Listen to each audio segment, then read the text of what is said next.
अभी तक पाकिस्तान ये नहीं मान रहा था कि उसके एयरक्राफ्ट को क्षति पहुंची है। अभी तक पाकिस्तान ने यह भी नहीं माना था कि उसके सैनिक मारे गए हैं। अभी तक तो पाकिस्तान ने यह भी नहीं माना था कि वो प्रोपेगेंडा कर रहा है। लेकिन जितने भी प्रोपेगेंडा वॉर हम देख रहे थे वो लगातार पाकिस्तान में चलाया जा रहा था भ्रमित करने के लिए अपनी जनता को। अब खुद वहां के आके आर्मी के नुमाइंदे ये कहते हैं कि जी हमें नुकसान हुआ है, हमारा एयरक्राफ्ट गिराया गया है।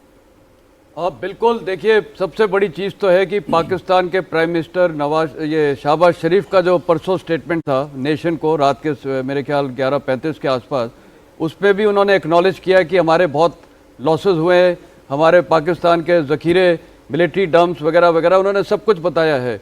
और एक्सेप्टेंस तो वहाँ से अभी हो ही गई है कि उनके काफ़ी लॉसेस हो गए, उनके एयरक्राफ्ट भी लॉसेस हुए हैं, उनके जवानों की भी लॉसेस तकरीबन 35 से 40 जवान वो एक्नॉलेज कर रहे हैं। और उन्होंने ये भी बोला है कि बहुत क्षतिग्रस्त हुआ है। और बेस्ट पार्ट है कि सारे जो पंजाब के एयरफील्ड्स हैं उसके बारे में उन्होंने बताया कि यहाँ हमारा डिस्ट्रक्शन हुआ है। तो इसी की वजह से ये जो डिस्ट्रक्शन हुआ है, पाकिस्तान का कॉल जो उनके आर्मी चीफ के ज़रिए DGMO से आया था उस दिन परसों, वो इसीलिए था क्योंकि अब उनको पता है कि भारत की ताकत अभी शुरू हो गई है, भारत अभी रुकेगा नहीं, इसीलिए वो सीज फायर चाहते हैं। और आज इसी के ऊपर यही डिस्कशन फिर आगे चलेगी। और मेरे को लगता है ये DGMO जो टॉक्स हैं इसमें एक और चीज़ बताया जाएगा कि क्योंकि प्राइम मिनिस्टर ने भी कल स्टेटमेंट दिया, एक गोली का बदला गोले से होगा। तो ये भी बताया जाएगा कि अब आप कुछ करके देखना, अगर आपने थोड़ी सी भी वायलेशन किया तो इंडियन रिस्पांस को बीच में रोक रही हूं क्योंकि एक और बड़ी खबर आ रही है, वो जरा अपने दर्शकों को बता देते हैं। भारत की कार्रवाई से पाकिस्तान को भारी नुकसान हुआ है, कल सेना की तरफ से बताया गया था।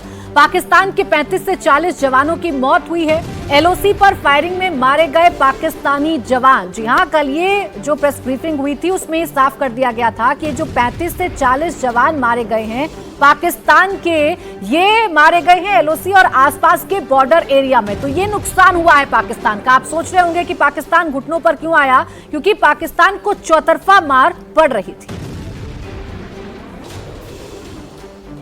The Pakistan Army has reported to have lost approximately 35 to 40 personnel in artillery and small arms firing on the line of control between the 7th and the 10th of May. What the other side had probably also not reckoned with was the speedy and precise turnaround and hit back by the Indian Air Force. तो हम बार बार ये कह रहे हैं कि अब जो होगा वो भारत की शर्तों पर होगा, जो बातचीत होगी वो भारत तय करेगा। इस वक्त राजन कोचर जी भी हमारे साथ स्टूडियो में ही मौजूद है। कोचर साहब, भारत ही शर्तें तय करेगा, भारत ही ये बताएगा कि अब अगला कदम भारत का क्या हो सकता है अगर पाकिस्तान ने हिमाकत की। आपको क्या लग रहा है आज DGMO बातचीत में भारत की तरफ से क्या शर्तें होंगी? देखिए, सबसे पहली शर्त ये होगी कि जो भी टेरर इंफ्रास्ट्रक्चर है बॉर्डर पर, ख़ास तौर पे हमने ये देखा है कि जो बॉर्डर के पोस्ट हैं पाकिस्तान के, वहाँ से इन्फिल्ट्रेशन होती है।